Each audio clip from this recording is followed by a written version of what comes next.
সবাইকে স্বাগত MS sports Bangla চ্যানেলে। তো অবশেষে প্রথম ম্যাচে সাউথ আফ্রিকাকে হারিয়ে দিল ভারত।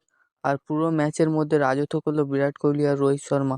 সাউথ আফ্রিকার বোলারদেরকে মেরে তক্তা বানিয়ে দিল বিরাট কোহলি আর রোহিত শর্মা। পুরো ম্যাচের মধ্যে ডমিনেট করলো বিরাট কোহলি আর রোহিত শর্মা। রীতিমতন 4-6-এর বন্যা বইয়ে দিল বিরাট কোহলি আর রোহিত শর্মা। আর রোহিত শর্মা তার 60তম হাফ সেঞ্চুরিও পূরণ করলো। আর বিরাট কোহলি সচিন তেন্ডুলকরের পরে এক ফরম্যাটে সবথেকে বেশি সেঞ্চুরি করার মালিকও হয়ে গেল। ফাইনালে বিরাট কোহলি 52তম সেঞ্চুরি পূরণ করে ফেললো। পুরো ম্যাচটাতে দুজনে অসাধারণ পারফরমেন্স করেছে। শুনছিলাম নাকি এই সাউথ আফ্রিকার সাথে ওডিআই সিরিজটা শেষ হওয়ার পরে বিরাট কোহলি আর রোহিত শর্মার ফিউচার নিয়ে আলোচনা করা হবে, মিটিং করা হবে। তা কোন দিকে আঙুল তুলবে, ফিটনেস না পারফরমেন্স, সব দিকেই তো ওকে আছে। আরে ওরা নিজে থেকেই যতক্ষণ না রিটায়ারমেন্ট নেবে, আশা করি কেউ ওদেরকে রিটায়ারমেন্ট নেওয়াতে পারবে না। আর ওদের রিটায়ারমেন্ট নেওয়ার বিষয়ে কোনো চিন্তা করতে হবে না। 2027 বিশ্বকাপ খেলার পরে ওরা অটোমেটিক রিটায়ারমেন্ট নিয়ে নেবে, চিন্তা করার কোনো কারণ নেই। আর এই ম্যাচটা আমরা পুরোপুরি সাউথ আফ্রিকার কাছ থেকে ডমিনেট করেছি বলতে গেলে। ফিল্ডিং ব্যাটিং দুটো দিক থেকেই আমরা অসাধারণ ছিলাম। বোলিংটা যদিও লাস্টের দিকে একটু মার খেয়েছে, তারপরেও প্রথমের দিকে অসাধারণ বোলিং করেছে আমাদের বোলাররা। আর আমাদের টি-20 আর ওডিআই ফরম্যাটে কোনো সমস্যা নেই। একমাত্র সমস্যা শুধু টেস্ট ফরম্যাটেই হচ্ছে। আর যতদিন রোকো আছে ততদিন ওডিআই ফরম্যাটে কোনো সমস্যাই হবে না আশা করি। টি-20 আর টেস্ট ফরম্যাটে হলেও হতে পারে, কিন্তু ওডিআই ফরম্যাটে কোনো সমস্যা হবে না আশা করি রোকো যতদিন থাকবে। আর ম্যাচের কথা বলতে গেলে সাউথ আফ্রিকা টস জিতে বোলিং করার সিদ্ধান্ত নেয়। আমাদের শুরুটা খুব একটা ভালো হয়নি। 25 রানের মাথায় 18 রান করে জয়সওয়াল পড়ে যায়। তারপরে সঙ্গে সঙ্গে রোহিত শর্মার একটা ক্যাচ উড়ে যায়। আমার তো তখন মনে হয়েছিল যা অস্ট্রেলিয়া সিরিজের মতন এই সিরিজেও আমাদের লড়া লেগে গেছে। তারপরে দেখি রোহিত শর্মার ক্যাচটা মিস হয়ে গেছে।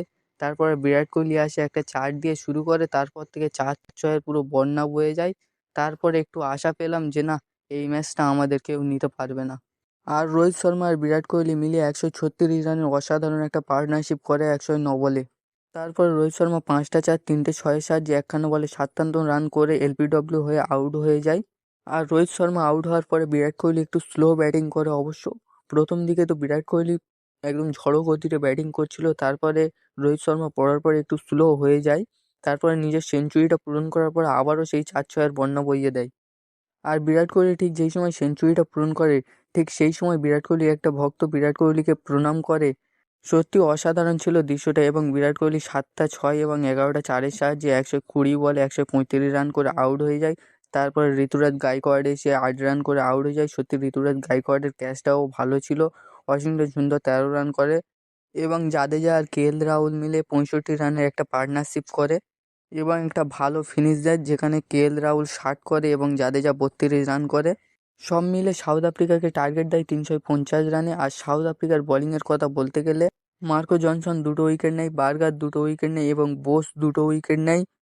দেখো সাউথ আফ্রিকার প্লেয়ারদের কত কঠিন কঠিন নাম, এই নামটা আমি উচ্চারণ করতে পারছি না, যদি কোনো ভুল হয় ক্ষমা করে দিও। এবং ব্যাটম্যান 2টো উইকেট নেয় এবং ওরা আমাদের সব মিলে 8টা উইকেট ফেলতে পারে। এরপর ওরা 350 রান করতে ব্যাটিংয়ে আসে এবং একটা সময় মনে হয় ওরা 210 বা 20 রানের মধ্যে অল আউট হয়ে যাবে। কিন্তু তারপরেও সেই ম্যাচ টেনে ওরা লাস্ট ওভার পর্যন্ত নিয়ে গেছিলো এবং 332 রানও করে ফেলেছিল। এবং যদি ওদের ব্যাটিংয়ের পারফরমেন্স দেখো, তাহলে ওদের প্রথম 3টে ব্যাটসম্যান ছাড়া সবাই কিন্তু ভালো পারফরমেন্স করেছে। দেখো আমি আগেই বলেছি ওদের নাম আমি ঠিকঠাক মতন উচ্চারণ করতে পারছি না। অ্যাডাম মার্কাম 7 রান করে এবং রায়েল রিকেন্টন আর কুইন্টন ডিকককে হাসিদ রানা 0 রানের মধ্যেই পটপট করে 1 ওভারের মধ্যে দুজনকে আউট করে দেয়।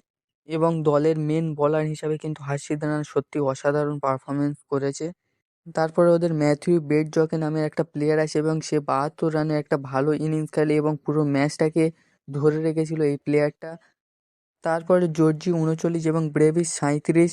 তারপরে মার্কো জনসন 39 বলে 70 রানের একটা অসাধারণ ইনিংস খেলে এবং আমাদের প্রত্যেকটা বলারকে কিন্তু পিটিয়েছে, অসাধারণ পিটিয়েছে।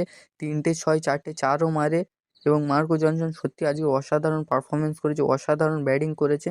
এবং করবিন বোস 67 রানের একটা অসাধারণ ইনিংস খেলে এবং ম্যাচটাকে ফিনিশ করার চেষ্টা করেছিল, কিন্তু হয়নি।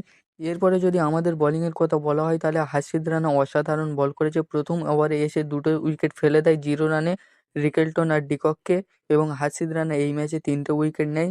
আশদীপ সিং 2টো উইকেট নেয় এবং প্রসিদ্ধ কৃষ্ণা একটা উইকেট নেয় এবং কুলদীপ যাদব 4টে উইকেট নেয়। প্রত্যেকটা সময়ে সময়ে কুলদীপ যাদব কিন্তু উইকেট নিয়েছে, যখন উইকেটের প্রয়োজন তখন কিন্তু কুলদীপ যাদব উইকেট নিয়েছে। আর এই ম্যাচটা আমরা সাউথ আফ্রিকার কাছ থেকে 17 রানে জিতে গেছি। আর এই ম্যাচের সেরা প্লেয়ার ছিল বিরাট কোহলি, মানে প্লেয়ার অফ দ্য ম্যাচ বিরাট কোহলিকে দেওয়া হয়। এবং সত্যি বিরাট কোহলি অসাধারণ একটা পারফরমেন্স দেয় এই ম্যাচে। আর বন্ধুরা, ভিডিওটা এই পর্যন্ত। যদি ভিডিওটা ভালো লেগে থাকে লাইক করো, কমেন্ট করো, আর চ্যানেলে নতুন হয়ে থাকলে অবশ্যই চ্যানেলটিকে সাবস্ক্রাইব করে নাও।